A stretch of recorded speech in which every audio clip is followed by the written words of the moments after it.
So you can see this is reaching the very highest levels of all governments. Maybe you can tell us exactly on our side who would be involved. You did mention the RCMP and how they would be involved, though. Yeah, so they would be involved because it's a national security event. So again, and that until proven otherwise, we have to assume that it is a national security event. It's on an international border. So again, we have primacy from an RCMP's perspective. But what they would be doing is they would be coordinating with Ottawa. They would be activating the NOC, or the National Operations Center, who would have that oversight and have that look into some of the other perspectives that are going on within this investigation. And you have to appreciate that it's not limited to the border. So they're looking at now, is this a greater threat? Is there a threat to other borders at the land crossings bordering Canada and the United States? Is there threats to aviation security? So again, the focus from the inset perspective will be on that particular incident, but the NOC will be bringing in resources to look at the bigger perspective from a Canadian U.S.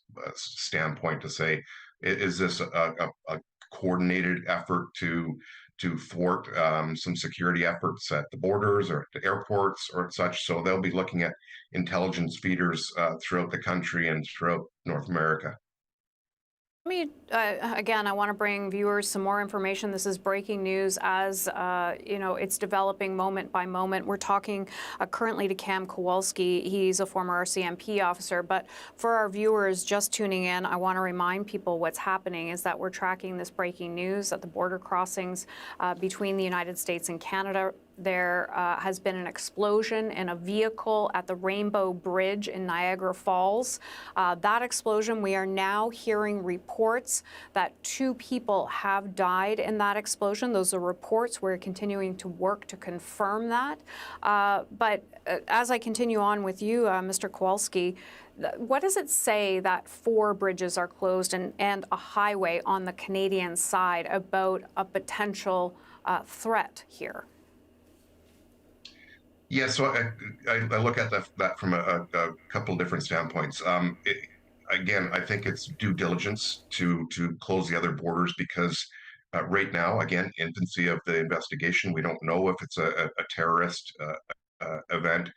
You also have to always assume that, if there's one incident, there's going to be another incident. So again, the due diligence is to close the borders in that specific area until more information is gleaned from the intelligence sources that they're going to be working with from the Canadian side and from the American side.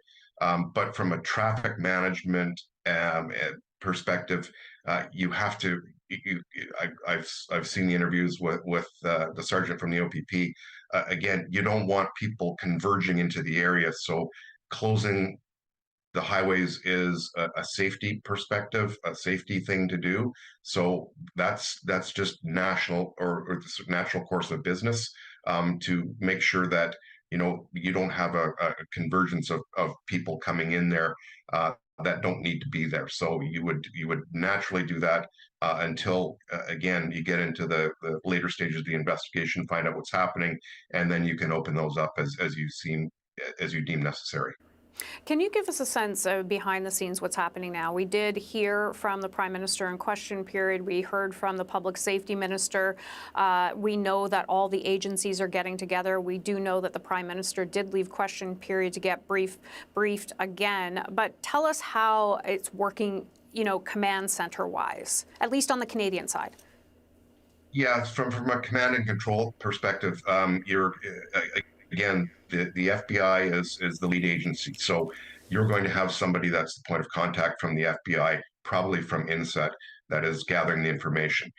And they will bring it up the chain of command up until they get to the Government of Canada Emergency Operations Center, which would have been stood up. And then they're talking to the National Operations Center, which is stood up in Ottawa. So again, it's complicated because you're getting that piece of information to provide the latest details on the investigation, but you have to go through the stages to get it to where it needs to be. And ultimately that is in Ottawa because again, they're the ones that are going to be conveying the message to the ministers, to the Prime Minister, on what is the latest information that they know from the scene itself. So again, you can imagine all of the different parties that are talking at the same time. You have to get that proper information out to brief it up the chain of command and develop that command and control structure so that everybody knows the latest information that needs to know the latest information. This just out by Toronto Police as well. This coming out again on social media that the Toronto Police are increasing patrols of uniformed officers. This, though, out of an abundance of caution. There is no known threat. So dig into that a little bit for us as well. Yeah, so again, that's just prudent policing that that people are standing up more officers in larger areas to respond to something that may happen that we don't know. Again, we don't know anything that's going on other than there is a car and there was an explosion at the border. So you always want to err on the side of caution. So if you've got extra officers that are able to be stood up and to be ready in a position that you can deploy them to a sensitive area that's identified through the intelligence information that is being gleaned from the scene, then you're able to do that quickly, more quickly than you would be if you were just it was just a daily policing perspective that's going on. So again, that's I heard abundance of caution. That's exactly what they're doing and why they're doing it. So if they determine that it's X threat related to a conflict in the world, then they can provide those resources to the specific areas that they deem are perhaps a greater threat based on the intelligence that they're going to be getting from this incident. I just want to, again, give an update. I don't want you to go anywhere. I still have a couple more questions for you, Mr. Kowalski, but just an update. This is an explosion that happened at the Rainbow Bridge in Niagara Falls. It happened on the American side of the bridge. We are hearing now U.S. media citing multiple sources that 2 are dead after this explosion. We're still getting information on that. Mr. Kowalski, let me ask you this. Should we read anything into the timing of this, the eve of American Thanksgiving? Speculative in nature, but certainly, it's there's always, if there's a threat and if this is intentional and this is related to something like a conflict in the world, you would always do it on dates and times that you would have a larger presence of people that are moving in and around a border, an airport, any area that is densely populated, that could be a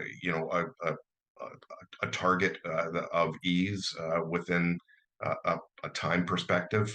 So yes, certainly, I'm not reading into that at all. But it's a coincidence, and anytime there's a coincidence, that then generally speaking, if it is in fact a targeted event, then you can probably link it back to some intelligence that would say this is why we picked that particular date and time. Okay, again, I want to continue to bring an update for our viewers. We're continuing to gather information on this explosion of a vehicle that happened on the Rainbow Bridge in Niagara Falls. We do know now, this is from 2 senior government sources in Canada. This is our David Cochrane, host of Power and Politics, who's gathering information for us as well. Mr. Kowalski, maybe you want to comment on after I give this information. Clear answers on exactly what happened and who was involved may still take a while. That's because the car is extremely burned up, and we do have confirmation now of the deaths. There were 2 people inside that vehicle, and it's hard to identify those people. We're told that it was being approached currently as a possible. And I do cite the word possible here because these are all new facts and information as a possible terrorist incident. This does not mean it was terrorism, but it is being approached that way. And Mr. Kowalski and I will dig into that in just a second. There is no firm conclusion at this point in time as to whether it was intentional or not. Authorities are looking into this. There are conflicting reports in the early moments as to whether the car originated either in Canada or in the United States. At this point, the government of Canada is highly confident that the car originated from the United States. Mr. Kowalski, what did you pick out of what I just gave as breaking news information there from our David Cochran, the host of Power and Politics? Yeah, again, the origin of the vehicle, I think, is irrelevant, whether it came from the United States side or the Canada side. I think you set that aside right away. But the one thing that I did glean from what you said is that it's in the early stages, and there's a lot of investigation that's going to be required to find out exactly what the purpose and intent was of the individuals that were in the vehicle. So this is where it's going to be a bit of a time crunch because you've got a burned out vehicle. I mean, they can still identify what the vehicle was by the VIN number, even though it's burnt. But now you have to start doing the background investigation. And the background investigation is going to take some time. You're going to have to find out where the vehicle came, if it was, who owned it, was it a rental car, and then start looking into backgrounds of the individuals that were involved and try and find if there's a thread that you can pull on that is a national security thread that's going to say, yes, this was a terrorist event. You know, other than someone coming forward and saying this was us and we did it, then you don't know anything right now other than you have this incident that the car exploded at the border, and now it's going to be a lot of effort that's going to be taken to find out who they were, why they did this, what the intent was it intentional, all of those things. Again, it's not a short process. They're going to have to walk it back from what they have right now to basically where it came from and what the individuals had in mind when they set out for the border. Again, some breaking news coming in from our Katie Simpson in our Washington bureau that our Minister of Public Safety, Dominic LeBlanc, is currently speaking with the head of U.S. Homeland Security. Also, our Minister of Transportation, Pablo Rodriguez, is speaking with Transportation Secretary Pete Buttigieg as well. And we also know that the Prime Minister left question period early. When you look at all these discussions that are happening across the border, I think it's pretty vital, but especially when you have all these border crossings closed, how do they decide when to reopen it? What process is that? Again, that's kind of outside of my realm of expertise, but I would say that you would have to confirm what was the nature of the incident. If it's a criminal incident, if it's a terrorist incident, then you have to determine, were they lone wolf actors? Was this a coordinated effort? Are other bridges at risk? Are airports at risk? That's why you see all of this briefing going up the chain of command to a national level, because again, you can't look at this incident in totality and say that it's just the Rainbow Bridge. There's so many other access points from Canada to the United States and vice versa, and you have to look at and make a determination if this is this is just the start of a bigger event. If there's going to be incidents that take place, again, that's why you're seeing that level of briefing taking place in this particular incident. So people may remember the incident in 1999. It was at a border crossing between Washington and BC. Are there similarities that authorities would look for here? Oh, you would use past incidents, past intelligence, current intelligence to look at, okay, is this a copycat event? Is that something that they looked at, and they whoever the actors are in this particular case? And again, we're making the assumption that it was intentional. It was a terrorist act. We don't know that yet. We don't know that. But yeah, you have to delve into the past of the individuals. That's when you're going to get, when you find out who they are, you're going to look into their background, look at what they looked at on the internet. Did they look at the 1999 event and say, "Oh, we can do better"? And again, they executed that plan. We don't know, but again, their investigators are going to be looking at absolutely everything.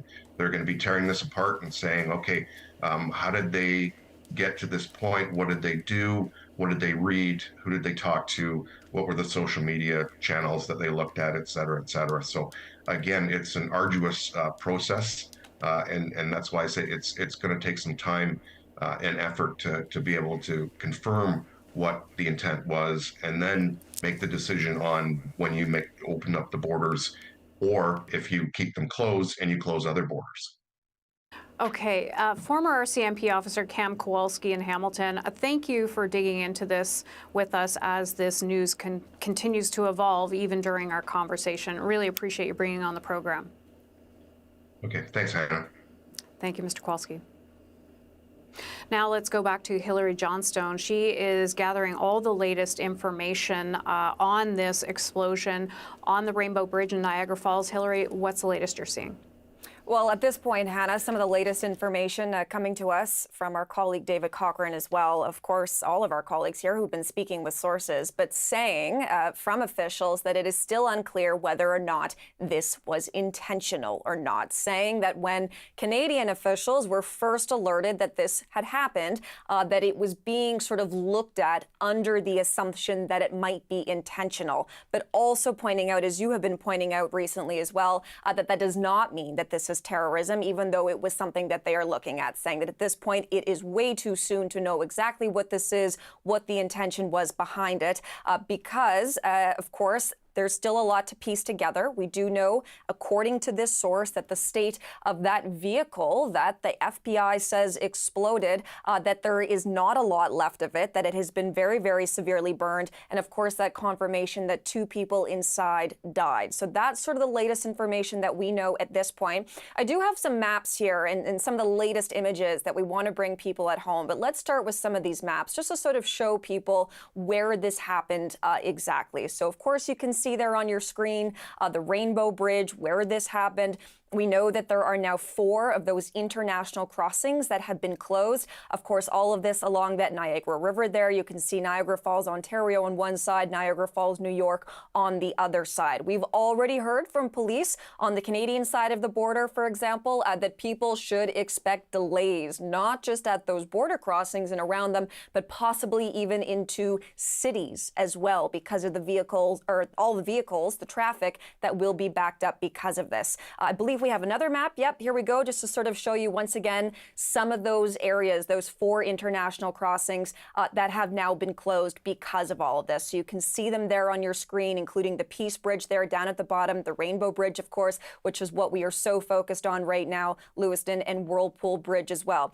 Just a short time ago, Hannah, we did have a statement coming from officials with the Ambassador Bridge, which of course connects Windsor, Ontario with Detroit, saying that that crossing is still open at this point. Take a look at this, though. These are some of the latest images into our newsroom. You can still see smoke there in the aftermath of that vehicle explosion at that crossing on the Rainbow Bridge. Of course, like we've been saying, still trying to understand exactly what happened, what the intention was, but we do know that 2 people have died. In terms of some of the other things that we are hearing from sources, the Government of Canada, so Canadian officials at this point saying they are highly confident that the vehicle originated in the United States. There has been some conflicting information on that point about where the vehicle originated from. That is the latest at this point. Like we say, though, just to remind everyone at home, what we are hearing over and over again from officials on both sides of the border, that this is a highly fluid situation, that it is going to take time to piece together what happened, why it happened, and who was involved. Indeed, that's something that we've heard from the FBI field office in Buffalo, New York as well, saying that this is fluid, that they will say more when they have more to say. But just to sort of bring everyone up to speed, there. Once again, Hannah, of course, we've heard from the Prime Minister in question period. He spoke very, very briefly before he left. We do know, according to the White House Press Secretary, Karine Jean-Pierre, that the President, U.S. President Joe Biden, has also been briefed on this situation, and that some of those Canadian ministers, including the Minister of Public Safety, Dominic LeBlanc, and also the Transport Minister, Pablo Rodriguez, that they have now been in touch with their U.S. counterparts, which of course would be Alejandro Mayorkas, that is the head of Homeland Security in the United States, and then also you have Pete Buttigieg, who is the U.S. Transportation Secretary. So certainly a lot of attention at the very highest levels of both the Canadian and the American government right now, trying to understand what happened, why it happened, and who might be involved. But that's sort of the latest at this point. Just for people, of course, on this side of the border who live in these areas, we do know that Highway 405 is closed, so leading to that area where that border crossing is, and certainly what we've been hearing from both police in that Niagara region, but the OPP, the Ontario Provincial Police as well, is that people should be expecting major delays, not just right near those crossings, but possibly backing up into cities and towns as well. Just one final note in terms of some of the information that's coming in, some of the reaction already. We've heard from the NDP leader, Jagmeet Singh, as well, calling this a disturbing incident. And of course, we heard in question period as well from the Conservative leader, Pierre Poilievre, who spoke about this as well, saying that, of course, we still need a lot more information about what is going on exactly. So that is sort of the latest at this point. Like we say, Hannah, just to sort of bring this back once again, according to officials who our colleagues have been speaking with, when this was first reported to the Canadian government, they were looking at this under the assumption that it might be intentional, but they do not know that for sure yet. Yes, there are terrorism investigators involved. That does not mean that this is terrorism. So still something that is being looked at. And like we've been hearing, it might take some time to get to the bottom of this to understand for sure what it is that has happened. Okay, Hilary Johnstone, thank you. We'll come back to you in a bit. The CBC's Thomas Degg has just arrived in Niagara Falls, and we just spoke to him a short time ago. Well, it's pretty quiet here, frankly, Hannah. This is a day of travel that would normally be pretty busy back and forth across the Niagara crossings here into the United States, particularly the day before Thanksgiving. We are just near the Rainbow Bridge in Niagara Falls, Ontario. Across there, just across the water, is where this explosion occurred. Near the checkpoint on the American side of the Rainbow Bridge. We can see flashing police lights from where we're standing, but it's hard to make out the damage. People have been gathering, since we've been here, people have been gathering near the bridge to try to see if they can get a look at the damage or any police activity on the other side of the bridge. I just want to show you where we are in relation to Niagara Falls, one of the most popular tourist destinations in Canada. The Rainbow Bridge is just a stone's throw from the falls themselves. People who aren't familiar with all the crossings between Niagara Falls, New York, and Ontario, all the Niagara crossings have been closed to traffic. Hopefully you can hear me now. Niagara Falls, the falls are just here, part of the city of Niagara Falls, Ontario. Just across the border, across the water, is Niagara Falls, New York. And again, to stress, underline here, this explosion happened on the U.S. side of the border, just across the water. In the summertime, this area would be packed with tourists. Today, though, on a Wednesday afternoon, it is pretty quiet as people wait for answers about what happened here, and with all this traffic now at a standstill, Hannah. And so far, maybe you can bring us up to speed. You are on the ground there. I know you're on the other side of the bridge, but the explosion we're hearing happened on the American side, which you're telling us. Is there any indication of injuries at this point? There's no confirmation from authorities.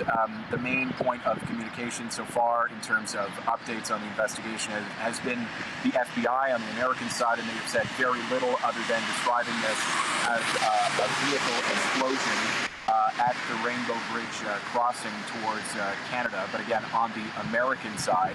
No confirmation on reports of fatalities during this explosion or what exactly happened. But again, just minutes ago, you heard Canada's Public Safety Minister, Dominic LeBlanc, saying this was very serious.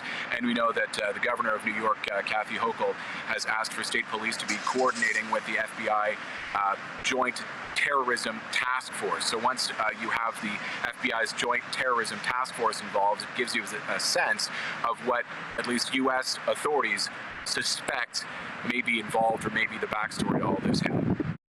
CBC's Thomas Degg in Niagara Falls, Ontario, and we'll check in with Thomas in a short time from now. In the meantime, let's bring in Kate McKenna. She's tracking the latest and joins us live from Ottawa. Kate, we saw the Prime Minister leave early from question period today. What's the latest you're hearing? Well, we've been hearing from senior government sources, our colleague David Cochran, who is the host of Power and Politics, as well as Katie Simpson, who is in our Washington bureau. And they say that right now, Canadian authorities are treating this as though it could have been an intentional or a deliberate act. But at this point in time, there is no firm conclusion as to whether or not that it was actually the case. They have confirmed that 2 people died in this explosion and that the car is very seriously burnt. When the government was first told of this incident, they were told that it was being approached as a possible terrorist incident, but that does not necessarily mean that it was a terrorist incident. We certainly heard from the Prime Minister at the beginning of question period. He was asked about this, and here's what he had to say.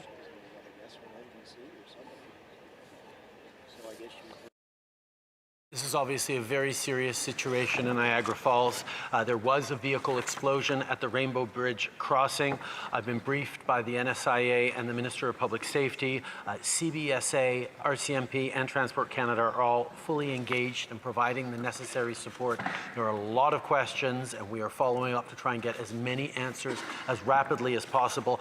We are in close contact with U.S. officials, and we'll continue to work closely with them. We will continue to be engaged. We will provide updates. Updates I can give right now is there are 4 border crossings that are right now closed: Rainbow Bridge, Whirlpool Bridge, Queenston Bridge, and Peace Bridge. Additional measures are being contemplated and activated at all border crossings across the country. We are taking this extraordinarily seriously, and Mr. Speaker, I will have to excuse myself now to go get further updates and work on this very serious situation. So as you mentioned, he actually walked out of question period after that. And just another little piece of information that we heard from a senior government source via David Cochran, the host of Power and Politics. He said that, or the source said that there were conflicting reports in the early moments as to whether or not the vehicle originated in Canada or the United States. That source says that the government of Canada is now highly confident that the vehicle originated in the United States. And of course, we know that the explosion was on the United States side of the border crossing. So 4 crossings closed right now. We also heard the Prime Minister say that they're ramping up security, or they're looking at potentially ramping up security at other border crossings across Canada.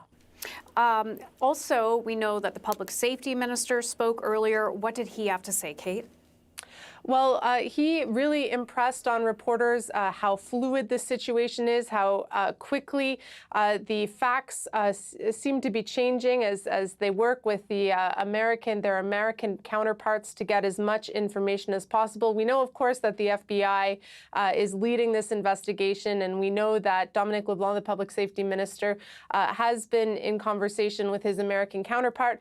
So has Pablo Rodriguez, Canada's Transport Minister, because, of course, these are very important crossings, border crossings for Canada and the United States for a variety of reasons, including commercial crossings. We heard Thomas mention that, this is American Thanksgiving, so we might expect this crossing to be typically very busy. But Dominic LeBlanc really impressed on reporters not to jump to any conclusions that the details are still new, that there's a lot of investigation that needs to be done before any sort of clear conclusions could be reached. Here's what he had to say. Well, obviously, any time a piece of infrastructure as important to Canada and the United States, like a border crossing, sees this kind of violent circumstance, it's a source of concern for the government of Canada and for the United States. So we're taking this circumstance very seriously. But to speculate on the origin of this particular circumstance, the reasons why this may have happened, until we have more accurate information, is simply not responsible. So just to sort of reiterate and maybe repeat a little bit what he had to say and what the Prime Minister said earlier, they're treating this as a very serious situation, but not jumping to any conclusions as to why the car exploded or whether or not it was a deliberate act, simply saying that they're early in the investigation. And of course, that senior source speaking with our colleagues saying that it's sort of the default position to treat this as potentially terrorism, but no confirmation that it was terrorism. Hannah?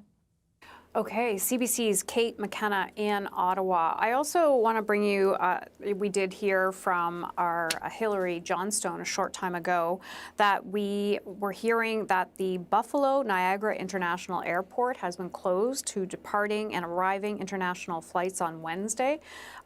This, of course, as authorities continue to investigate that explosion that happened at the Rainbow Bridge connecting the United States and Canada. This happening, of course, at the Niagara Falls.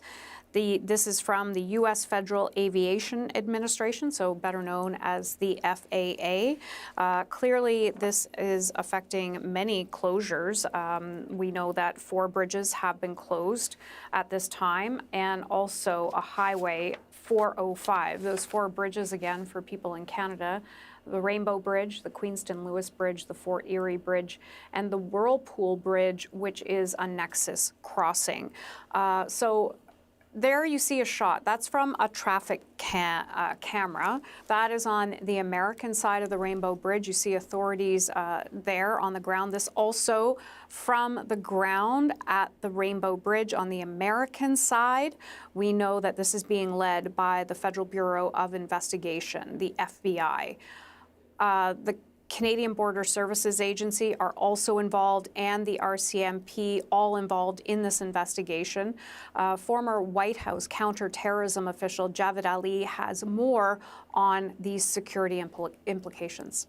This is a concerning development, not 100% clear yet, as some of your previous reporting indicated that it's terrorism, but the fact that the circumstances of a car exploding, that obviously doesn't happen routinely. The fact that there seems to be a very swift and significant public safety and possibly counterterrorism related response, all the signs, at least now, suggest this could be intentional and terrorism, but still not, still nothing to definitively prove that. And then there's a whole set of questions about if it is terrorism, who was responsible? How did they pull this off? Are there other people connected to a wider network or conspiracy? Are there other similar devices being prepared? I mean, these are all questions that folks in the moment have to ask themselves, because you just don't know what reality looks like in the immediate aftermath of an incident like this. What does it mean to have, though, the Joint Terrorism Task Force involved in this? Are they just now, I'll just let you answer that. What does that mean?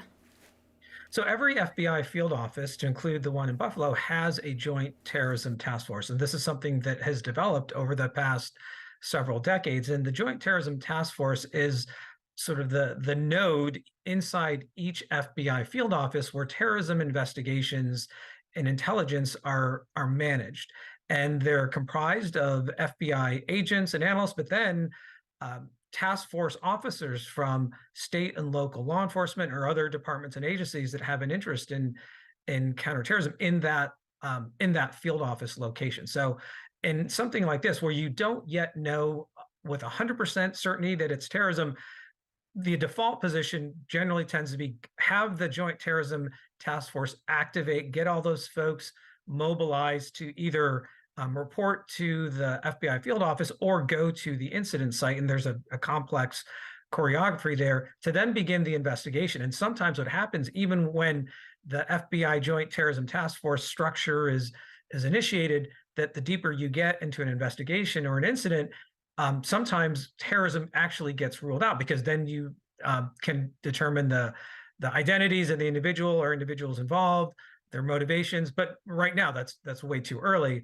So as a default matter, this seems like an appropriate use of the Joint Terrorism Task Force structure and enterprise in the FBI Buffalo field office. And they may be pulling in other resources from other FBI offices or other parts of the FBI at the headquarters level to assist in the investigation. Because if this was a car bomb, then that is a very different story versus a vehicle explosion just because, you know, the car overheated or some other kind of vehicular malfunction.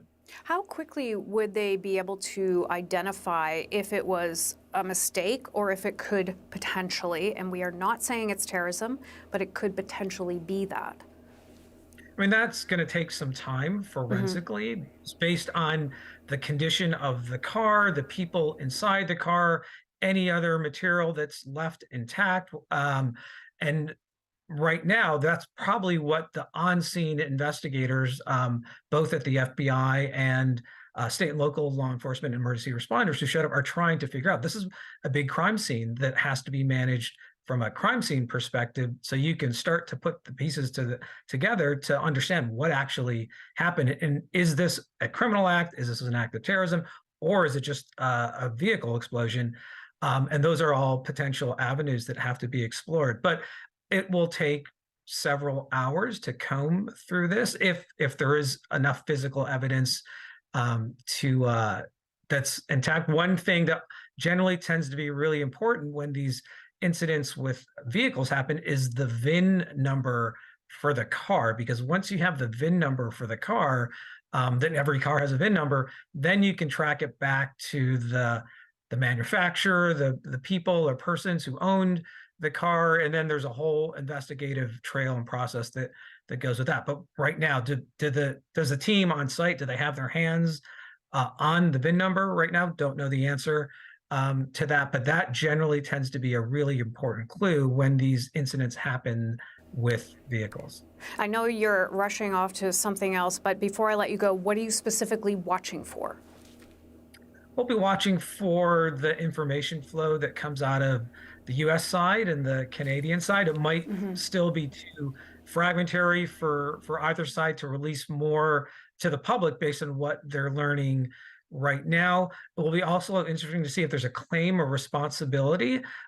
If this was intentional and if this was terrorism, again, that's a big if, but if it was, will there be an individual or a group who will post a statement online or put any other kind of statement out there saying, we did this on behalf of group X or cause Y? And I don't know if that claim or responsibility has happened yet either. This does also bring to mind an incident that your viewers may or may not remember from, gosh, now almost 25 years ago, with an al-Qaeda plot with an individual named Ahmed Rassam, who put together a car bomb with an accomplice in British Columbia and then drove it across, or tried to get into the United States at the Port Washington port of entry, and luckily was stopped. But that happened 25 years ago. I'm not suggesting that is absolutely what happened in this case, but history has shown that, unfortunately, these kind of events have happened in the past as they affect Canadian and U.S. security. So it'll be interesting to see if there's any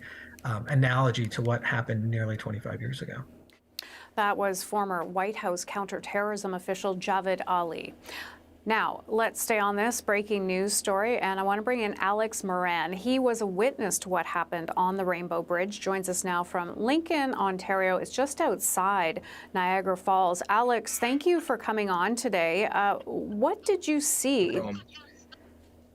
I didn't really get a chance to see too much because I think we got to the Rainbow Bridge just after it happened, but we were just gonna go across the border just to go do a little bit of shopping, and then the Rainbow Bridge was closed, and it was hard to really see. I don't know if it was a little bit of smoke or a little bit of smog from the explosion, but I didn't really get a chance to see too much, thankfully. Yeah, so you were trying to go across to the American side to do some shopping, is that correct? Yeah, exactly. Yeah. What did they tell you when you arrived there?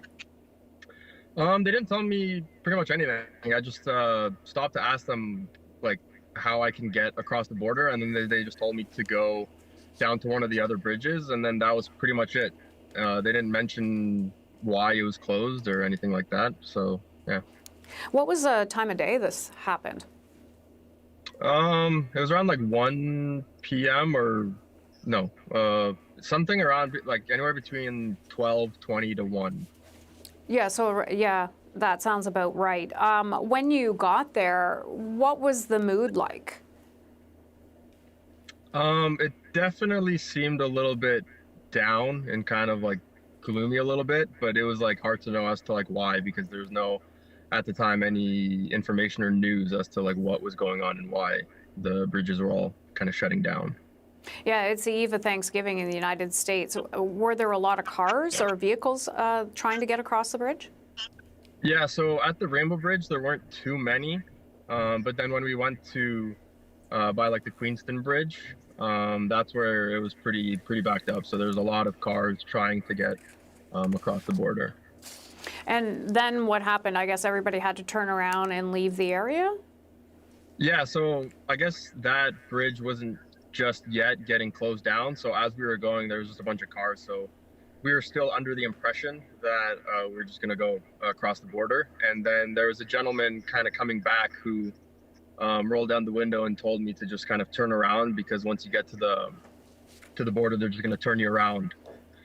So we were like, okay. So we were just kind of like waiting to find an opening to turn around. And then maybe about 5-10 minutes later, there was finally some like public news that was able to get released. And then we found out that it was an explosion. So my girlfriend was trying to look to find as to what it was, because the whole time we were driving around, we didn't exactly know what was going on. And then she finally was able to find some news that there was an explosion. So yeah. And when you found this out, what went through your mind?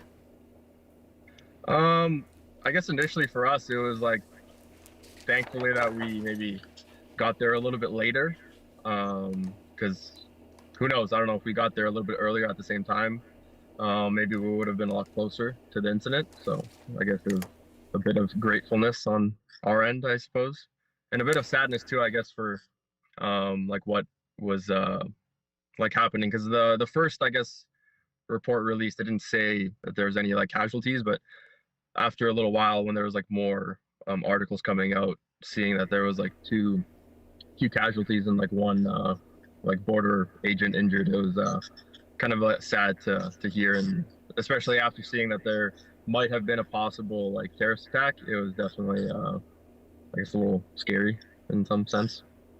Alex Morin, thank you for speaking with us today. We appreciate your time. No problem. Alex No problem. Morin Anytime. was a witness to what happened after that Rainbow Bridge explosion earlier today. Okay, we are going to go now to the CBC's Chris Ensing. Chris is based at CBC Windsor and just crossed into Michigan over the Ambassador Bridge and joins me now. Chris, always great to have you on. That crossing is a long way from the crossing that is closed right now. Was it business as usual there, or was it a little out of the ordinary?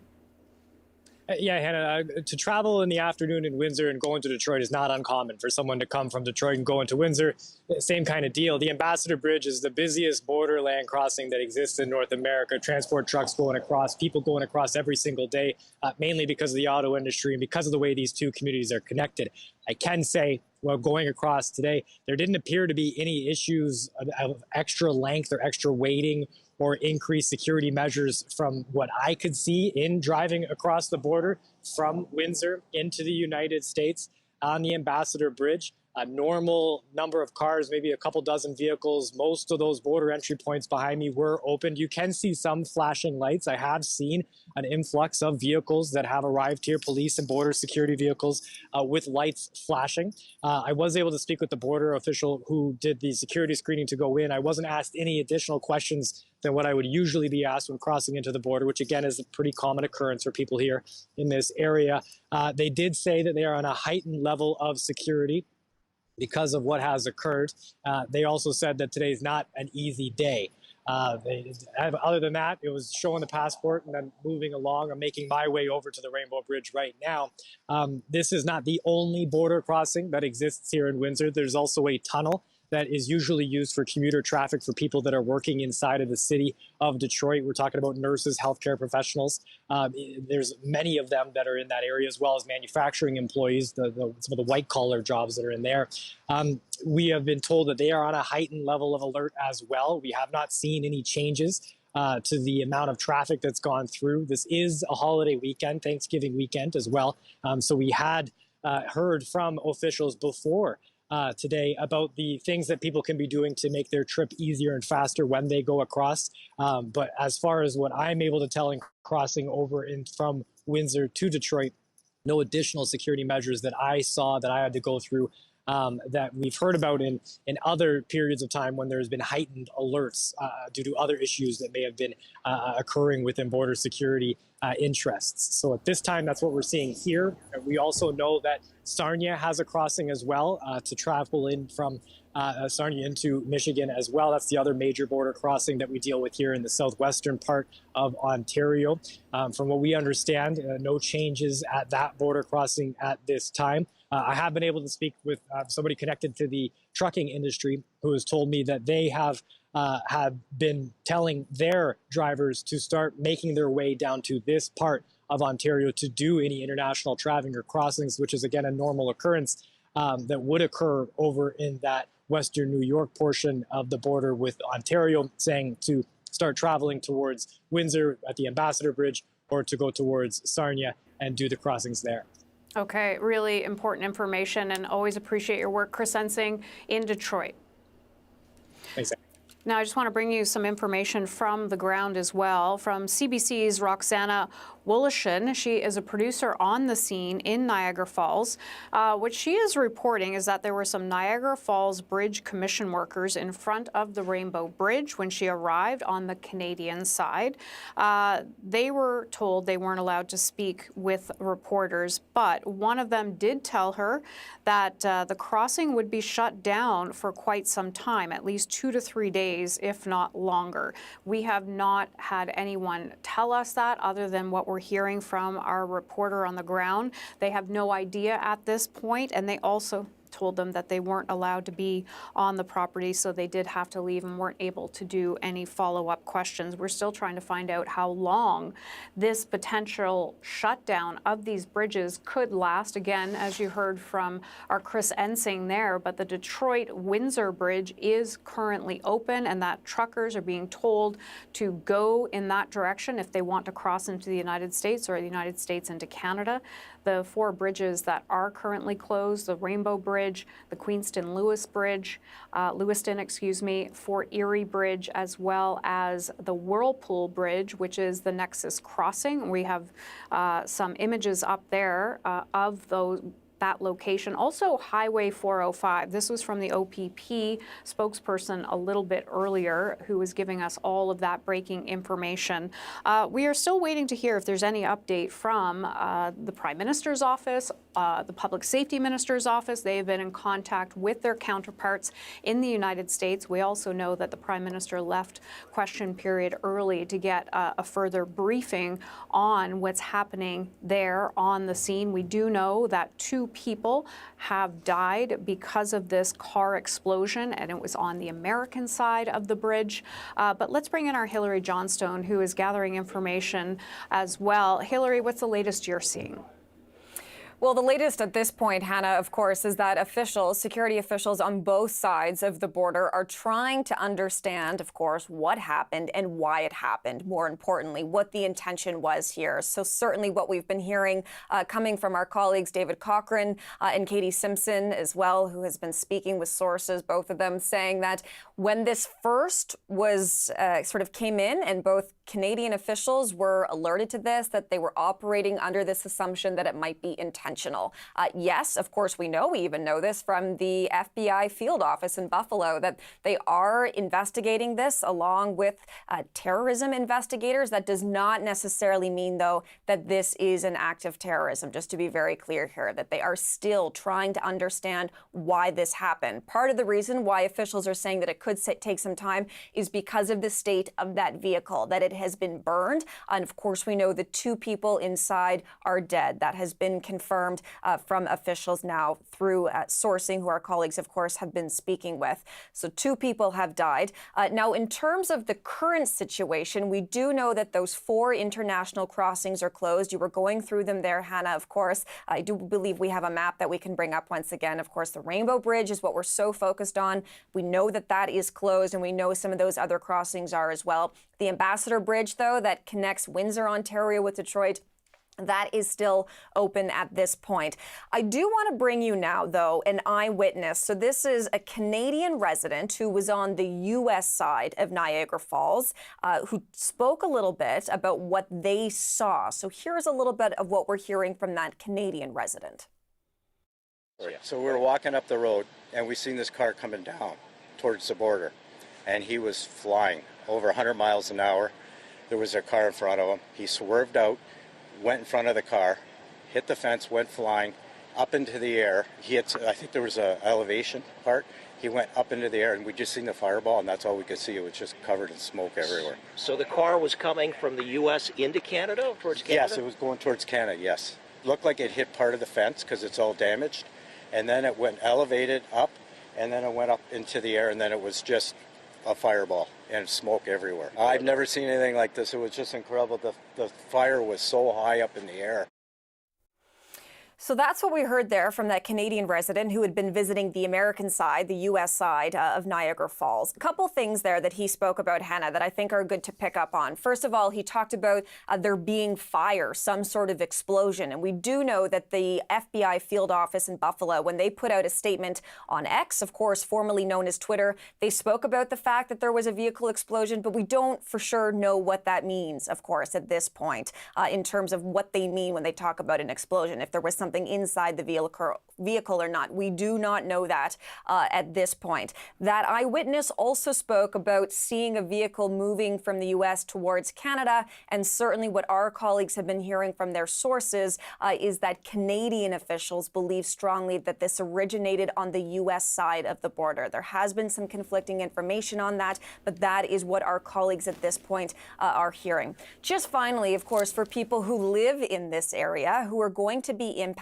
by this, you were reporting some of what the producer on the ground was talking about. Of course, we don't know how long that border crossing of the Rainbow Bridge might be closed, the impact that that's going to have on cross-border activity and traffic. But we do know from local police in Niagara Falls and also the OPP telling people to be prepared that there are going to be major traffic disruptions, not just around those crossings, but possibly backing up into cities and towns on some of those city streets as well. We know that Highway 405 is closed. Just one final note here, Hannah, the U.S. FAA has also come out and said that that Buffalo airport is closed to all arriving and departing international flights at this point. So lots to be monitoring here, lots of unanswered questions still looking for details on. But at this point, that's the latest on what we know. Okay, Hillary, jump back in when you get some more. Appreciate all your work. Hillary Johnstone in Ottawa. Now, as Hillary was saying, all international bridges connecting the U.S. and Canada at the Niagara Falls crossing have been shut down. There are reports of 2 people who are dead. This after what the FBI is calling a vehicle explosion. We also know the Prime Minister and the Public Safety Minister, Dominic LeBlanc, calling it a vehicle explosion as well. This happened at the Rainbow Bridge. It happened on the U.S. side of the border.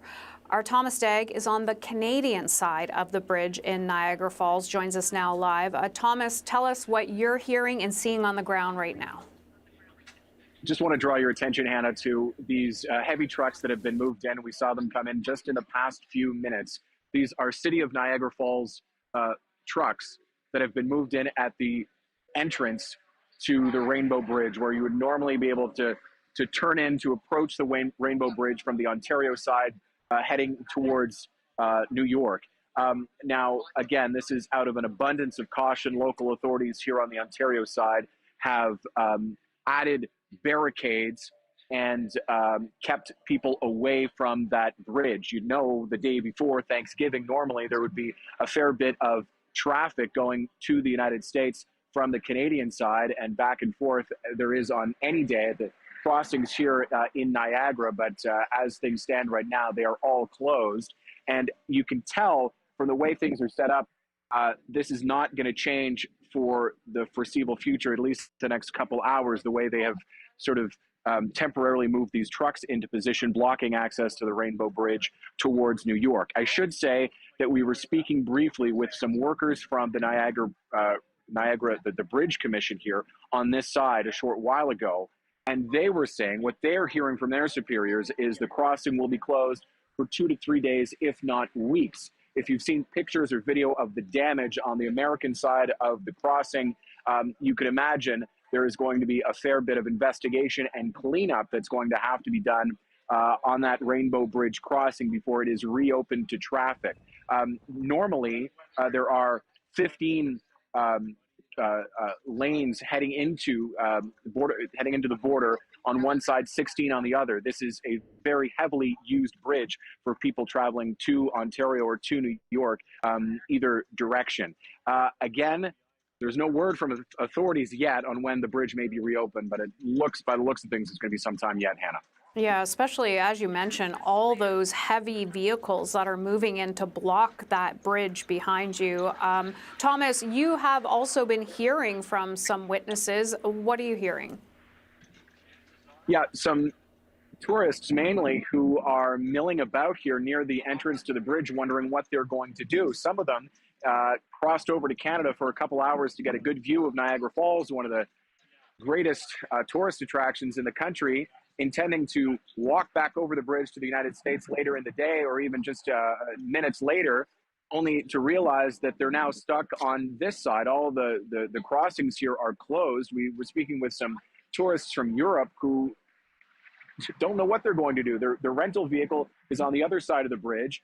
One man we spoke to who had traveled here to see Niagara Falls for the first time in his life, he's from Ohio. He had traveled here for 24 hours, crossed the bridge to get a good view of the falls, and now he's stuck. All his stuff, including his vehicle, are on the other side. We're hearing these stories again and again with authorities blocking access and giving no sense of when those bridges, the crossings between New York and Ontario, may be reopened, Hannah. Yeah, what is the kind of vibe around there? And I'm trying to figure out, I've been there before, that big truck that's over there, is that heading into the customs area? Yeah, so this is if we want to look over here, this is the duty-free area where you would stop for beer or Bailey's based on the ads I see right now. And this is where you would stop. There's a currency exchange here. So this is an area that people would be familiar with if you've crossed into Niagara Falls, New York from this particular bridge, the Rainbow Bridge. There's also the Peace Bridge nearby, which people would be familiar with. Again, all of them are closed at this point, Hannah. Okay, Thomas Degg on the ground in Niagara Falls on the Canadian side. Thank you kindly for your reporting. Okay. Now, this just in, a man in Niagara Falls, New York, who witnessed the explosion, spoke with reporters a short time ago. Listen in. And about 30 feet from me, I seen something airborne. I first thought it was an airplane. It looked like slow motion. And I said, my God, it's a car. And it's a vehicle and it's flying through the air. He hit the concrete barrier probably right at the signal, God knows how many thousands of feet before the bridge. It went airborne. The vehicle began to turn sideways and went under something overhead, and then it hit something over there. And my prayer was just, please don't let any of the officers, get hit over there. And then all of a sudden, black smoke, no explosion. We all heard, the people in the building heard it, the metal on metal. Then all of a sudden I saw black smoke and then fire. There was no explosion, just the black smoke. And then there was so much smoke, it was unbelievable. After a while, it probably took 5 minutes for law enforcement to get here. but that's exactly what happened. How fast did you estimate that he was going? Well, the other fella, the guy that drives the cab, says he thinks he was doing 100 miles an hour coming down this street here. But to me, it was like slow motion when the vehicle was up in the air. And he was just airborne. I can't imagine how it got that high up, so he had to be doing quite a speed for that to happen. What was going through your mind? Pardon me? How were you feeling? It was like a movie. It's strange because I can play it in my mind very fast or in slow motion. And it's like a movie. I'm saying, oh my, and then all of a sudden I see a vehicle. It looked like an SUV, but who knows what I saw, but it was a vehicle and it was in the air. How close would you say it was to where the bridge inspectors would be? When the vehicle went airborne, it was down by this signal. It hit something like a concrete thing that goes on an angle, and then it went up. It was up in the air, and it started to turn sideways, and then it went in. At that point, I was just praying that it didn't hit any of the Border Patrol officers. So you didn't see it actually like strike where their booths are or anything like that, or? It went underneath, and then metal hitting metal. That's exactly what I heard. It was metal on metal. Where were you at the time? I was right across the street. There's the One Niagara building directly across the street. It was like it was 50 feet away from me, but that's exactly what happened. That car did not get on top. It was airborne. Were the flames shooting up in the sky? No, it was black smoke, and then they weren't shooting up. It was like a bonfire or something like that. Then they eventually did get higher. They started out low, and then the flame got bigger and bigger, and then it went down. And by that time, the fire department, then I think they wanted everybody out of the area. Could you see how many people were actually in the vehicle? No, I could not see how many were in there. It was just airborne. The only thing I remember is it turned sideways and then hit over there. And at that point, don't let it hit anybody else. So this is the truth. What did you do after the fact? Were you just standing there in shock? I'm still a little bit shaky. Sorry about that. I just couldn't believe what I was seeing. It was just like something you see in Hollywood or something. And it's strange because I can replay it either in slow motion or fast.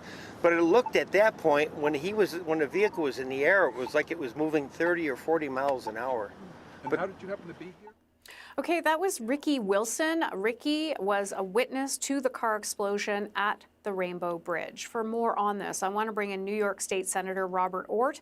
He is the New York State Republican leader and represents the district that includes Niagara Falls. Mr. Ortt, welcome to the program. I appreciate your time. What more do you know about this incident? So we know that there was obviously an explosion resulting from a vehicle coming from the U.S. side, traveling at a high rate of speed. We know there are, I've been told by both local law enforcement as well as senior folks here in New York State that there are 2 fatalities, both of whom were in the vehicle, and that there is a CBP, a Customs and Border Protection agent who was injured and who was taken to the hospital with those injuries. But to my knowledge, no other fatalities occurred. What we don't know is who were the 2 individuals in the vehicle, why did the vehicle explode, and what was the intent there? Because obviously when there's a car that explodes at a border crossing, the busiest in the world, the day before a major American holiday, you can imagine where a lot of Americans, and I'm sure a lot of Canadians, where their minds go, right? And what conclusions they come to. And those conclusions may be borne out, but I would just caution people that the investigation is very much ongoing.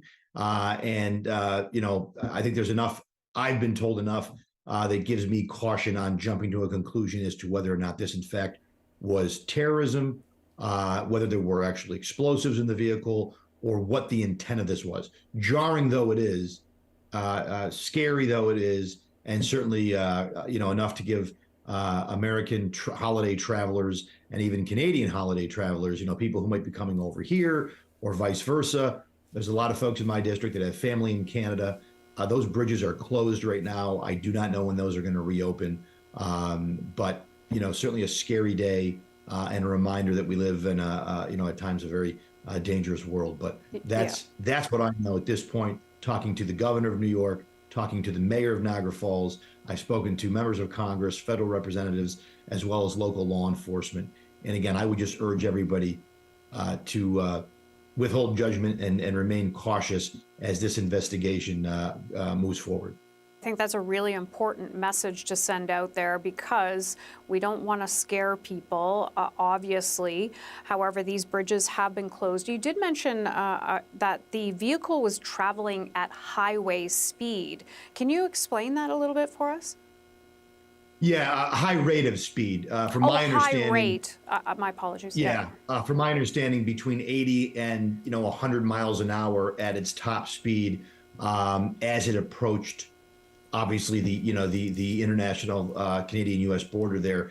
So at that speed, if it hit a Jersey barrier or if it hit a traffic control measure or a curb or something, and as it launched into the inspection area, I don't know enough to know if did that cause the explosion? Was there something else in the vehicle? I think once we identify the individuals in the vehicle who were driving the vehicle, where they were coming from, what they were doing, all of that, then I think we'll have more.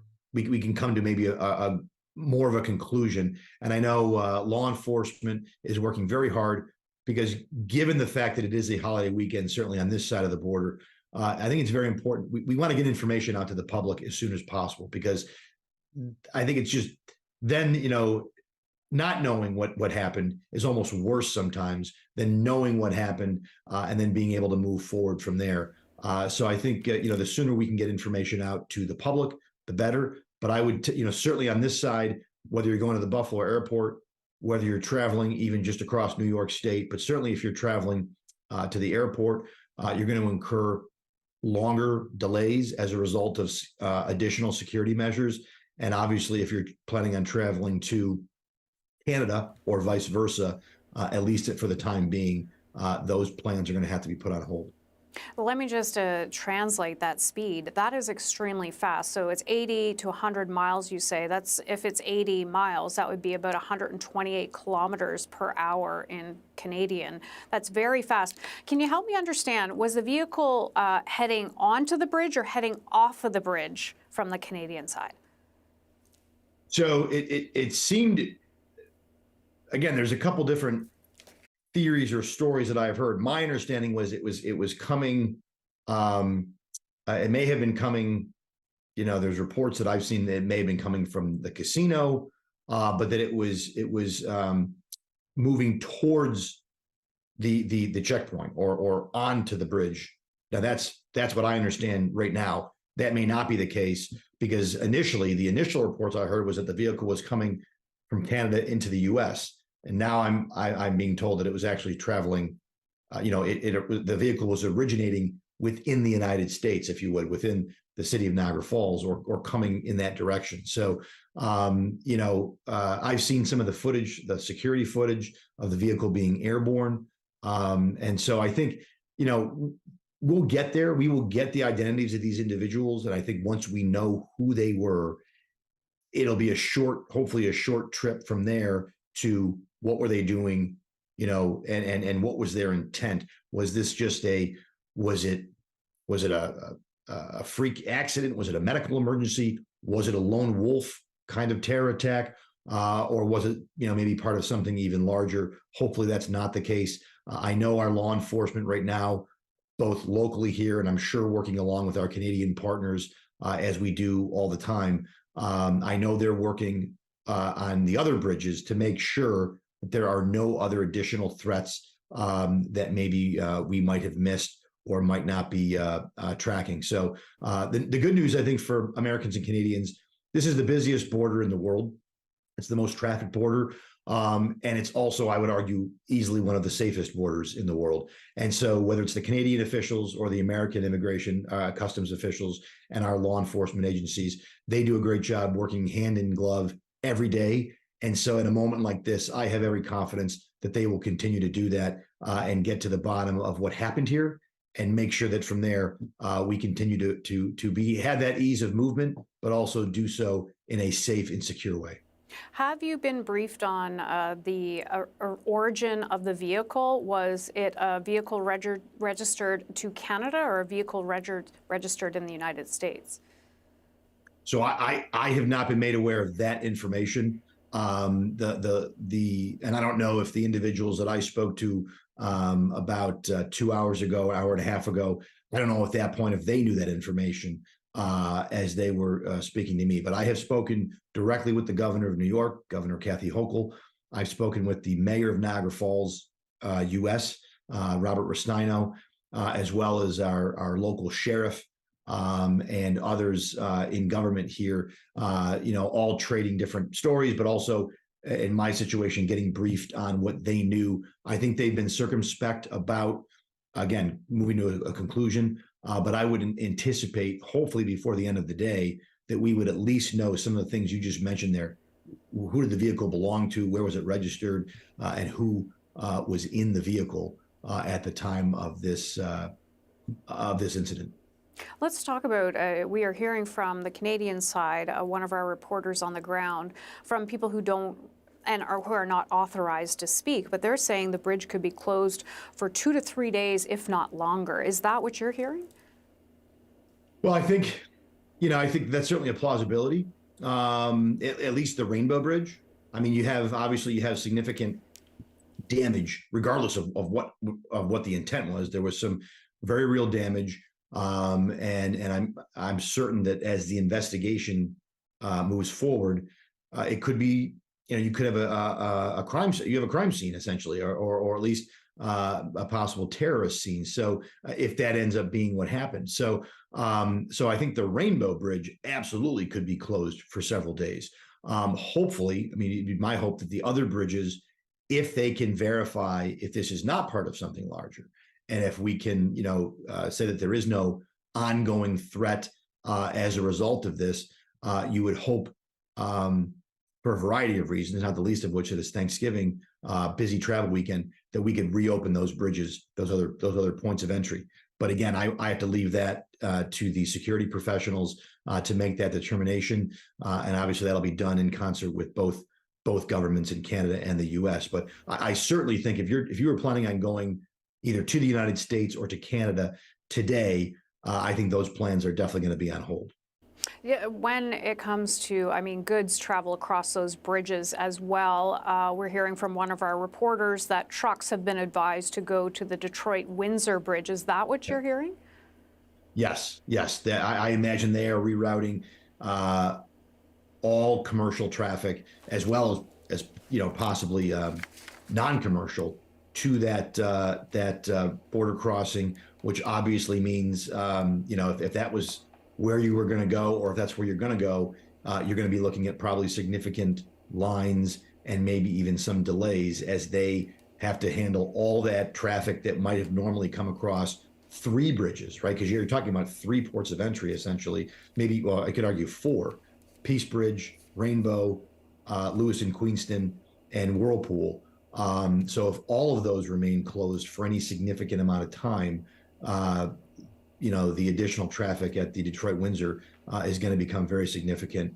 And so, that's something that I think Canadian or our U.S. travelers will certainly have to take into account.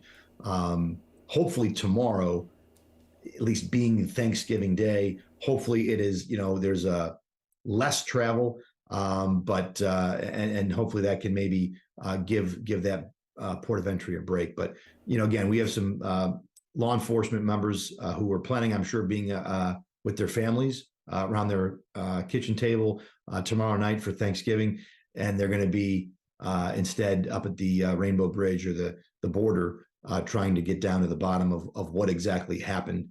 And I know there's a lot of people who are very anxious as they watch this unfold, but I would urge people to be cautious, try to be patient as best you can. And it is my hope that we will have more concrete information about, again, who the individuals were, what they were actually trying to do, what exactly happened. And I think from there, hopefully we can move forward in a more proactive direction, whether it's a terrorist incident or whether it's something else, maybe less sinister, but no less serious.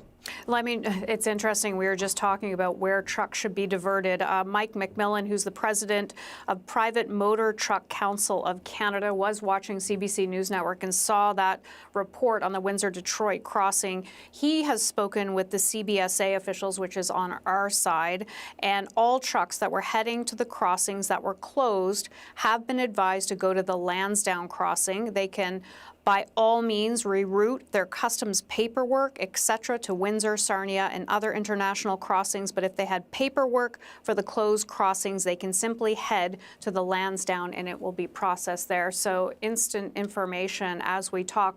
Before I let you go, what about the airports? Have you heard anything about the airport? So I know that the Buffalo International Airport certainly is on higher alert.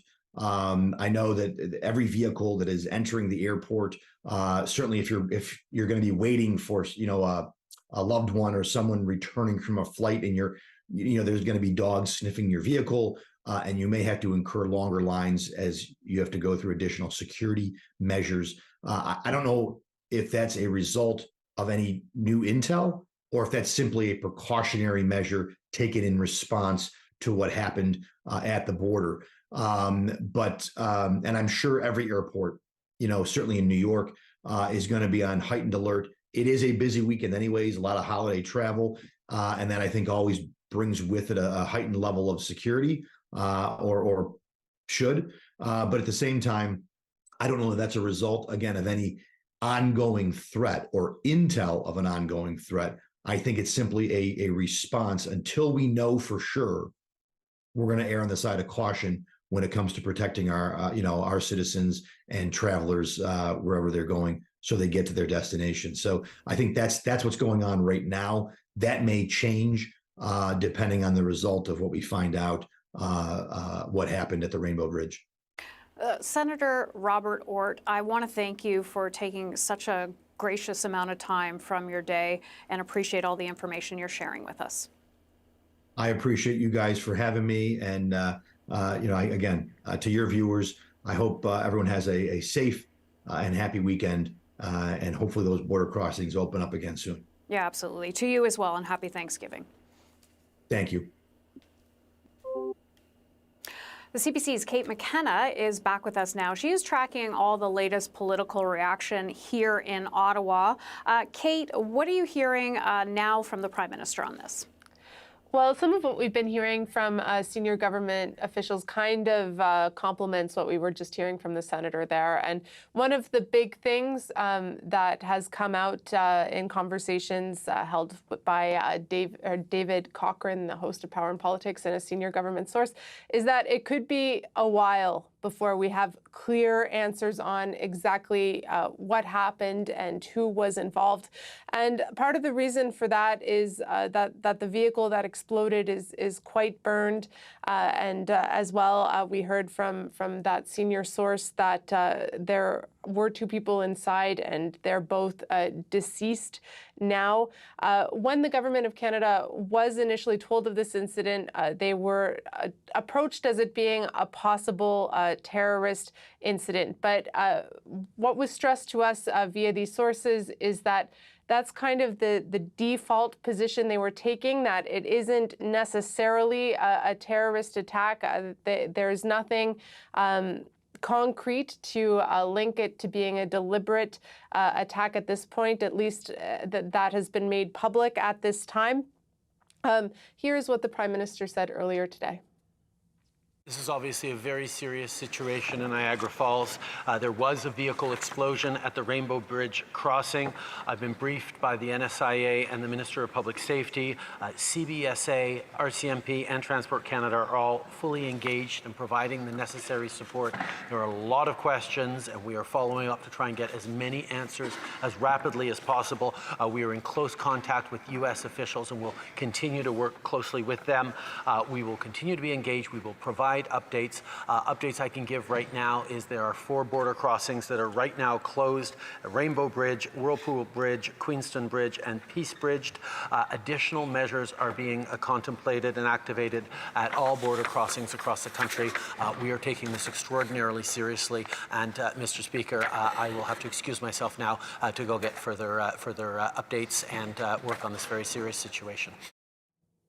So we could see there that he actually left question period to go be briefed or receive more information on what happened at the border crossing. Now, one of the things he mentioned is that Canada was looking to potentially step up border security across the country following what happened at the Rainbow Bridge. However, we are hearing from some reporters on the ground, as well as our colleagues at Radio Canada, that they're not seeing a whole lot of additional security at border crossings. I know that my colleague from Radio Canada, Pascal Robida, actually asked the Quebec branch of the RCMP, which said that they haven't received any particular ask at this point. But we last heard from the Prime Minister a couple of hours ago. We're hoping to receive some sort of official update in the coming hours.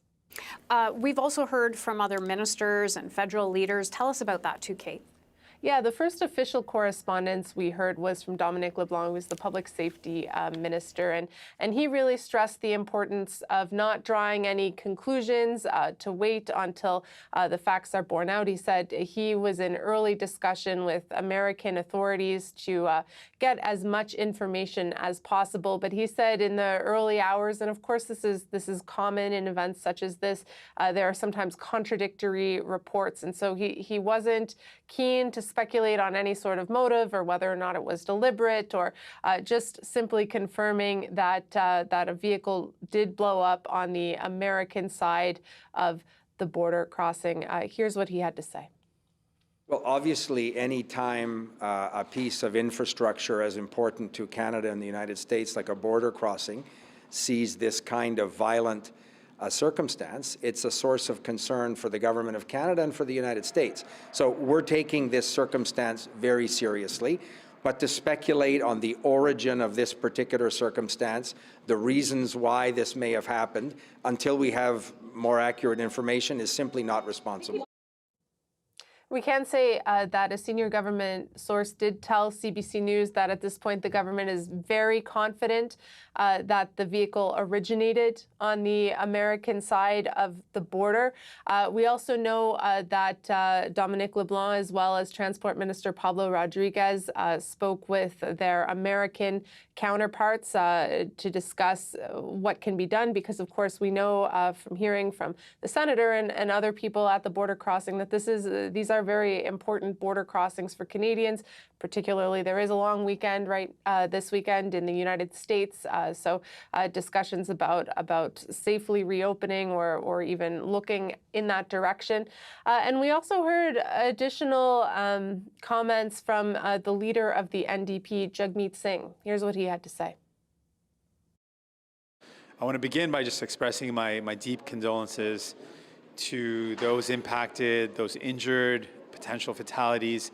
The incident that's happened very recently on the Rainbow Bridge, the crossing between Canada and the U.S. I want to thank the first responders for their work. And again, I want to ensure that Canada is doing everything we can to provide assistance and support both in the investigation and to those that are impacted. And we also heard at the beginning of question period from Conservative leader Pierre Poilievre, who described the situation as very serious. It was actually kind of notable that he started question period on this note, asking the Prime Minister about the latest information that he was able to give. Typically, question period, I don't need to tell you this, Hannah, but typically it is a little bit not acrimonious, but heated. But he chose to open this question period asking about this incident, which of course speaks to just how seriously it's being taken at the highest levels of Canadian government. Kate McKenna in Ottawa, let me know if you hear anything updated. Appreciate you. We are going to leave this story for just a moment to bring you some more breaking news today. A jury has reached a verdict in the trial of Cameron Ortis. Ortis, remember, is a former RCMP intelligence official. He pleaded not guilty to 6 charges, including multiple counts under the Security of Information Act. It's meant to protect Canada's secrets. Well, the Crown argued Ortis used his position to leak sensitive operational information without authority. Prosecutors say he offered secret material to investigate targets in 2015, including a money launderer with global ties. They say in one case he asked for $20,000 in payment. During 4 days of in-camera testimony, Ortis said he was actually working on a secret operation, which he did not share with anyone at the RCMP. Ortis said he was acting to protect Canada from a, quote, grave threat by a foreign entity. Now, we should hear what that verdict is later this hour, and of course, we will bring that to you once that happens. Back now to our top story. 2 people are dead after an explosion at the Rainbow Bridge. We know that one customs official has been injured as well and sent to hospital. Let's bring in Chris Reyes with reaction from south of the border on this. Chris, what are you hearing? Well, Hannah, as you've been responsibly reporting, we don't know a lot of information at this point. We don't know if this is terrorism. We are still waiting for any kind of official word about exactly what happened at the Rainbow Bridge. But I think it's worth mentioning the context in which this is happening. Tensions are high in this country, as it is in Canada, around the world, especially given what's happening in the Middle East. There have been regular protests here in New York City and across cities across the world. So that's sort of the environment in which this is happening, which is why I think you're getting this curiosity about what this is, this concern about whether it is terrorism. Add to that, it's Thanksgiving Eve. This is one of the busiest travel seasons of the year. I think AAA estimated that 55 million Americans travel at this point. But as I said, we don't have a lot of information at this point because we have yet to get any kind of extensive and official briefing about what happened. And really who we're waiting for right now would be New York's governor, Kathy Hochul. This is her jurisdiction. As far as we know, this explosion happened south of the border, so on the American side in New York State. And last we heard from Governor Hochul is on Twitter. She posted about 2 hours ago that she was on her way to Buffalo. So assuming that she's coming from the New York governor's mansion in Albany, that's about a 4-hour drive.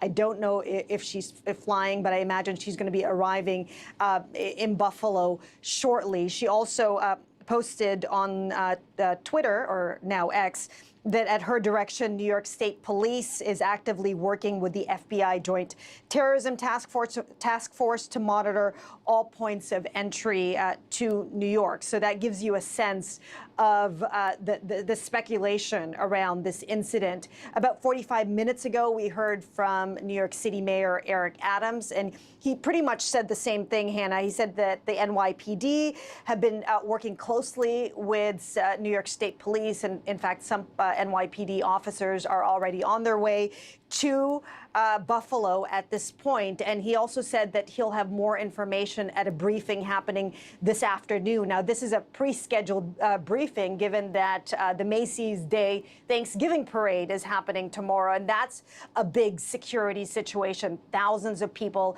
attend that event. So we'll wait to see what he says at that briefing. Often, Governor Hochul and Mayor Adams hold joint meetings when it comes to situations like this. So we'll see whether they'll have something to say together. From President Biden, we haven't heard anything from him either. He has not posted on social media. We do know that he arrived in Nantucket last night with the First Lady. That's where they're spending Thanksgiving. And, no doubt he's also getting briefed on this situation at this point. We also heard from one witness who was at the bridge when it happened, and he gives quite a colorful account of what he saw. Have a listen to that. The car was coming flying back here like over 100 miles an hour. We could hardly even see him. He was going that quick. There was a car in front of him. He swerved around it, and then it looked like he hit the fence, and this fire started, and then all of a sudden he went up in the air, and then it was a ball of fire like 30, 40 feet high. I've never seen anything like it. It was really incredible. And Hannah, as for Buffalo International Airport, about 100 flights travel a day from that airport. So it's not a huge airport. A couple hours ago, they posted online that they are checking all cars, that cars are having to go through security points, that individual screenings are also happening. And so they warn travelers to prepare to spend some time at the airport as they go through security. And now at that point, all flights were still running, but about 3:30 p.m., the FAA posted that all international flights going in and out of Buffalo International Airport has been grounded at this point. And then I should mention that from the Department of Homeland Security, they've always had an alert that the U.S. is at a heightened security even before all of this happened. So this is the environment in which this explosion is being scrutinized. And so even though we don't know a lot of information, we don't know if this was terrorism, these are the questions that are being asked at this moment.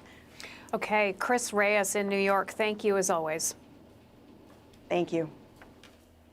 Let's bring in now Jim Diodati. He is the mayor of Niagara Falls, Ontario. Mayor, welcome to the program. A tough day. What do you know about this incident? Well, I think everything that you've been reporting is what we know as well. I've been in touch with our Canadian officials who've been in touch with the U.S. officials, and we're waiting for the results of the investigation by the FBI. The main thing is it does look like it's an isolated incident so far at this point, which is good. We're very sensitive to the bridge crossings here in Niagara. We do have 4 of them. We have more than 10 million vehicles cross every year, and it's a sensitive time with the holiday season upon us. Black Friday, American Thanksgiving. It's a big time for our border crossings. So we'll be anxious to get to the bottom of this. So we're hoping that everything is isolated and that we can get the bridge back open again. At this time that it is an isolated incident?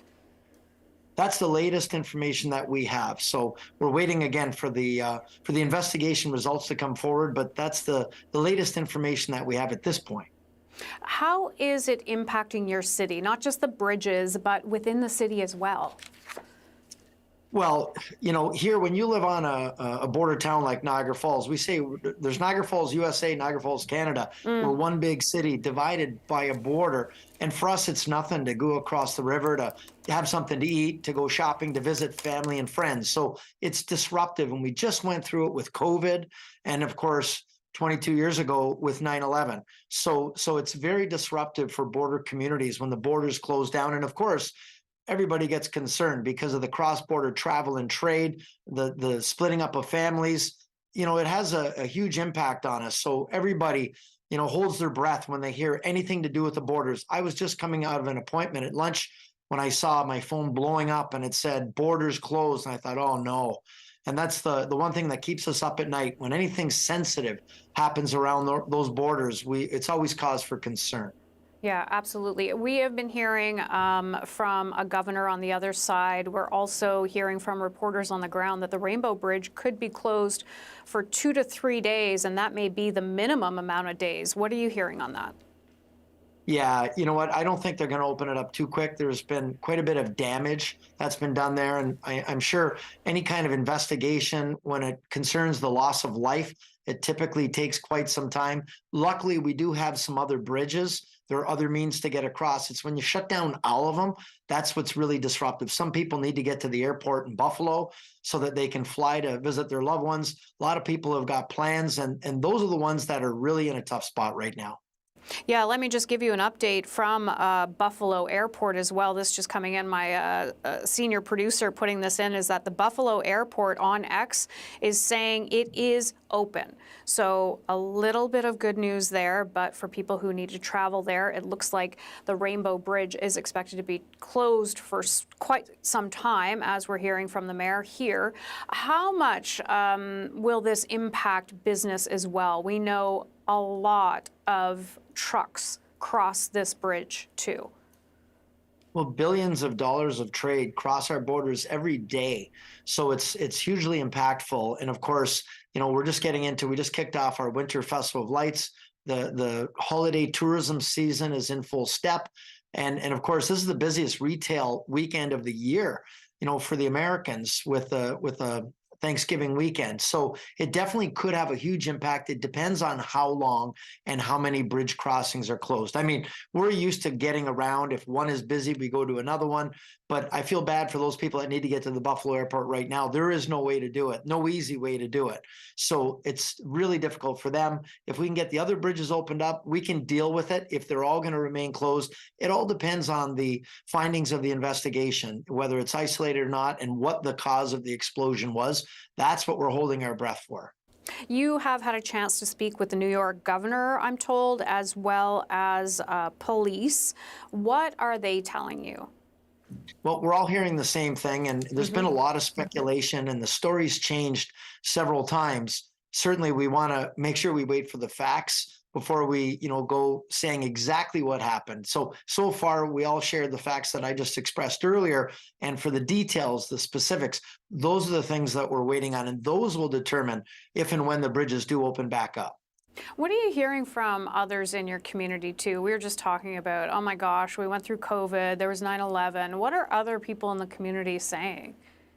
Oh, here we go again. And everybody's saying the same thing. And as I say, a lot of people here in Niagara Falls, Ontario, have family and friends in Niagara Falls, New York. And here it's a regular thing to go across the border, or as we call it, over the river, to go shopping or to buy gas or whatever the case may be. A lot of people doing their holiday shopping right now. So everybody's saying, oh, it was such a relief to get the borders opened up. We're finally getting back to our normal U.S. visitation numbers here in Ontario. It took us a couple years to get there, and here we go again. It's a very frustrating situation when you're on the border. That's why we're hopeful that we can get to the bottom of this, and hopeful for the best. We prepare for the worst, but of course, we hope for the best, and we look forward to getting those borders opened up again safely.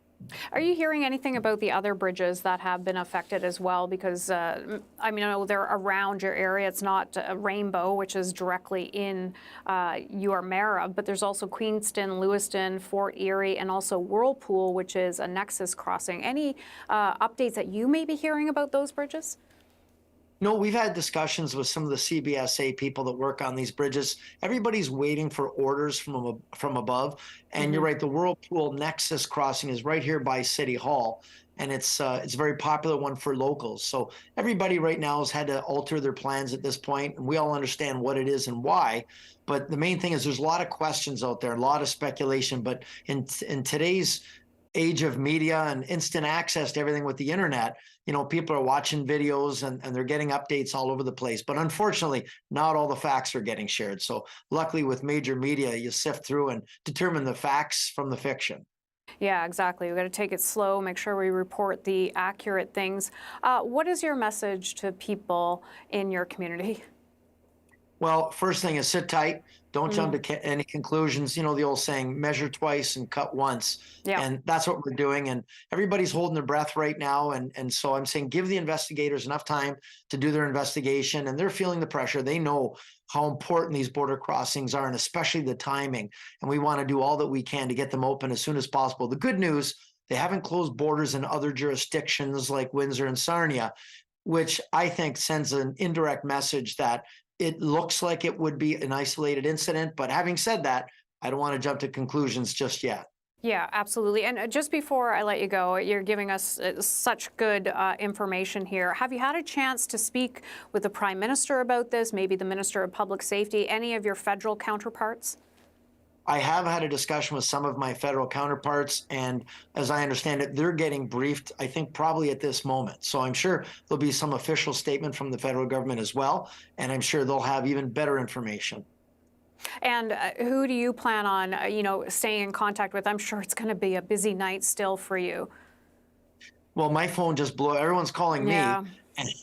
And I've got my go-to people. So I'm working closely with some of our members of parliament, and I'm trying to respect the chain of command. I mean, if everybody calls the ministers, I mean, you'll never get through and they'll never be able to make calls. So I'm trying to be respectful of the process and do the most efficient way and deal with my local MPs. And they've been really great. They've been really great with disseminating the information and of course, our U.S. counterparts as well. So it's been free flow of information, and now we're just waiting for the investigative updates. Absolutely. Okay, Jim Diodati, I know your phone is exploding, and we appreciate you taking our call. Thanks, Hannah. Thank you. Jim Diodati is the mayor of Niagara Falls, Ontario. Now, some other breaking news we're going to bring you right now. Cameron Ortis has been found not guilty on all 6 charges against him. My apologies. That was supposed to read guilty. Let's just go back for a second. In this case, Cameron Ortis has been found guilty. So my apologies, just correcting what it said there on all 6 charges. Ortis is a former RCMP intelligence official. He pleaded not guilty, though, to the 6 charges, including multiple counts under the Security of Information Act. It's meant to protect Canada's secrets. The Crown argued Ortis used his position to leak sensitive operational information without authority. Prosecutors say he offered secret material to investigative targets in 2015, including a money launderer with global ties. They say in one case he asked for $20,000 in payment. During 4 days of in-camera testimony, Ortis said was actually working on a secret operation, which he did not share with anyone in the RCMP. Ortis said he was acting to protect Canada from a grave threat by a foreign entity. Now let's bring in Hilary Johnstone, who's been following this trial for us. So Hilary, what is the latest?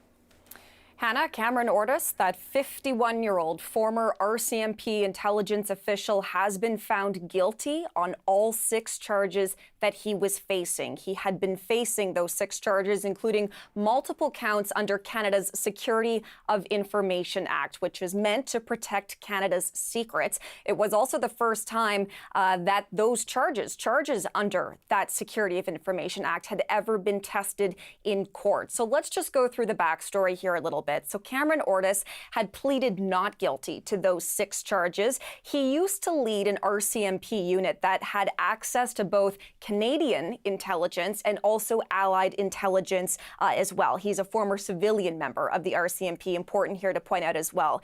He had claimed that he was acting to try and protect Canada from, in his words, a grave threat that had been passed along by a foreign entity. Now, he is sworn to lifelong secrecy and said he could not reveal what that foreign entity was or what the threat was. You were mentioning there some of what he was accused of doing, including this allegation, which of course he's now been found guilty for these charges, but that he had leaked info to the CEO of a Canadian company called Phantom Secure. Phantom Secure was a Canadian company that provided modified secure cell phones. And he was accused not only of leaking information to the CEO of that company, but also accused of selling encrypted cell phones to organized crime members and to also leaking information to at least 2 men that police had suspected of being agents of an international money laundering network with ties to terrorists. So that was some of what he had been facing, what he was accused of. And now at the time, during this 8-week trial, which saw almost a dozen witnesses, including Ortis himself, the Crown had made it clear that they did not have to prove the why of the case, what the motive was, only the what. The what being that he provided this information without authority, that this information was provided without authority to some of those police targets. So that is sort of the latest news, of course, just in that Cameron Ortis, that 51-year-old former RCMP intelligence official, has been found guilty on those 6 charges that he was facing, including multiple counts under Canada's Security of Information Act. Hilary, this is the first time charges under the Security of Information Act have been tested in court. That's right, it was. So, and what we were hearing from observers during this trial and leading up to all of this was that this jury had quite the task in front of them. probably fair to say that the average juror doesn't have a lot of understanding of national intelligence, of some of the material that they may have been looking at, for example. That was something that observers had been talking about going into this, saying that they really were going to have a tough job ahead of them understanding the Five Eyes, which is that security alliance between Canada, the U.S., New Zealand, Australia, and the United Kingdom as well. So a big task in front of this jury. And not only were they going to have to make sense of all of this information, but like I say, it was also the first time ever that a jury has met in this country to hear a secrets trial, a spy trial. So something that observers have been following, Hannah, very closely. Hilary Johnstone with some more breaking news in Ottawa. Appreciate all your work. Thank you. Okay, we want to take you back to the other breaking news we are following. 2 people are dead, a U.S. border agent has been injured, and all 4 bridges connecting the U.S. and Canada at the Ontario-Western New York crossing are closed. This, of course, following a vehicle explosion. The incident happened at the Rainbow Bridge on the U.S. side of the border and forced the closures just before 1 p.m. Let's go now to the CBC's Ithil Musa. Ithil is on her way to Niagara Falls to join our coverage. We have her now on the phone. So Ithil, bring us up to date on all the latest.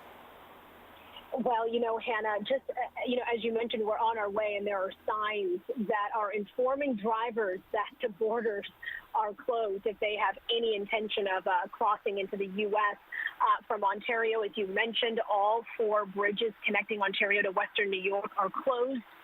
New York's Governor, Kathy Hochul, says she's been briefed on the incident, and she says police in New York are actively working with the FBI's Joint Terrorism Task Force to monitor all points of entry to New York.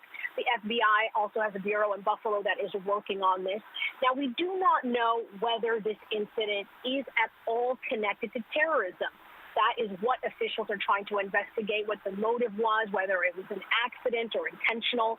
Hochul is traveling to Buffalo to meet with law enforcement and emergency responders. So it's a very big deal that the governor is actually traveling to Buffalo because of this incident.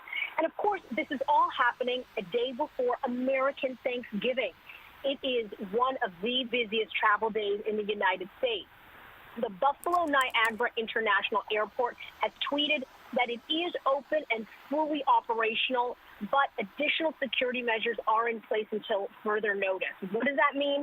Well, it means that cars are going to undergo security checks, and travelers should expect additional screening. Here in Canada, Prime Minister Justin Trudeau has been briefed by the National Security and Intelligence Advisor about the situation in Niagara Falls. Trudeau says the Minister of Public Safety, the RCMP, and the CBSA, the Canada Border Services Agency, they're all fully engaged, and they're providing all the necessary support to the ongoing investigation. And finally, Hannah, Ontario's Premier Doug Ford has also issued a statement saying that provincial law enforcement is actively engaged in assessing the situation as well, and they're working with local law enforcement, and they're providing support as required. So all 4 bridges connecting Ontario and Western New York, are closed. Right now, the investigation is, not hampered, but it is a challenge because, the car was very, very badly burned. And so that is obviously going to have an impact on the investigation, but the FBI appears right now to be leading things off. Hannah? Thank you for that update. You're welcome. Now, there are law enforcement agencies on both sides of the border involved in this investigation. Earlier, we had a chance to speak with former RCMP officer Cam Kowalski. He has the experience in cases involving multiple jurisdictions, and he helped us understand how an investigation into an incident like this would be carried out. You always default to say, okay, let's assume the worst, and then let's work our way back and hope for the best. So the investigators will be looking at it from that perspective, is that let's assume that this is a terrorist event, and then let's work our way back and determine that it's not. So I think that's important at the outset to talk about. But when I'm looking at it from a perspective of running a jurisdictional operations, it's extremely complicated. So, the bridge is an international crossing, so it's in federal jurisdiction. So, on the U.S. side, the FBI has primacy. On our side, the RCMP, INSET, or the Integrated National Security Enforcement Team will have primacy. But the complicated piece is that when you're running these types of events, communication is paramount. But you've got so many agencies that are involved from the U.S. side and from the Canadian side that it's very difficult to communicate and to get that information from one agency to the other. So they would be in something that's called, in an emergency management perspective, unified command. So that means that the primacy being the FBI and the U.S. Will be coordinating the incident until they've done their thing, and then they will pass it on to the next jurisdiction. But that's basically how it will work at this perspective or this time frame. Yeah, I really appreciate that you were explaining what Katie had to say there. Again, this is what Katie's source was telling her, is that I would say folks are assuming intentional unless and until it is shown it wasn't. But that is how authorities work in these type of circumstances. Yeah, absolutely correct. You have to always assume the worst and then work your way back. And you do that through diligent investigation. You do it using the specialized resources that they would have available to them. And again, because of where it is and how it happened and the fact that it's an international crossing, is that you would have every resource that is possibly available to the FBI, and from our side, from the RCMP and Niagara Regional Police and CBSA and Transport Canada, and all those agencies are going to be providing resources and specialized tactics and capabilities to support the investigation right now in its infancy. I'm going to ask you another question in just a second. I just want to bring viewers another update. This is from Corinne Jean-Pierre. She is the press secretary for the President of the United States, just putting out on X, formerly known as Twitter, that the President has been briefed on the vehicle explosion at the Rainbow Bridge port of entry. He and his team are closely following developments as well. So you can see this is reaching the very highest levels of all governments. Maybe you can tell us exactly on our side who would be involved. You did mention the RCMP and how they would be involved, though. Yeah, so they would be involved because it's a national security event. So again, and that until proven otherwise, we have to assume that it is a national security event. It's on an international border. So again, we have primacy from an RCMP's perspective. But what they would be doing is they would be coordinating with Ottawa. They would be activating the NOC, or the National Operations Center, who would have that oversight and have that look into some of the other perspectives that are going on within this investigation. And you have to appreciate that it's not limited to the border. So they're looking at now, is this a greater threat? Is there a threat to other borders at the land crossings bordering Canada and the United States? Is there threats to aviation security? So again, the focus from the INSET perspective will be on that particular incident, but the NOC will be bringing in resources to look at the bigger perspective from a Canadian U.S.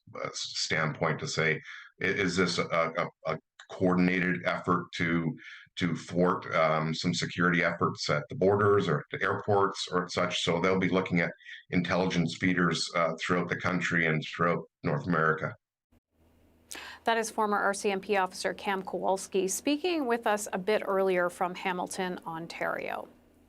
Now, the CBC's Kate McKenna is tracking all the latest political reaction, joins us now live. So, Kate, what are you hearing from federal officials now? Well, I can tell you that a senior government source has told us that it could be a while before we get really solid information about what happened here.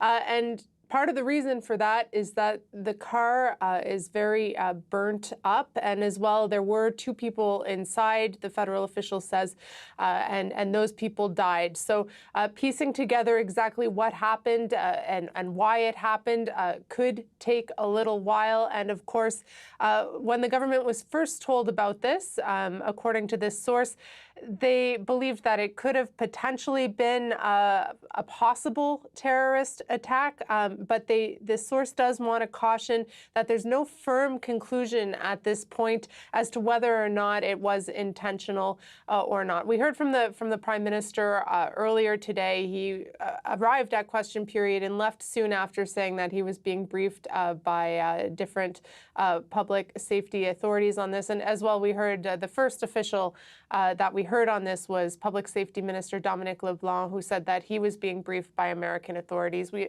have also heard, of course, from CBSA, that the Canada Border Services Agency, that says that they're working with American authorities on this as well.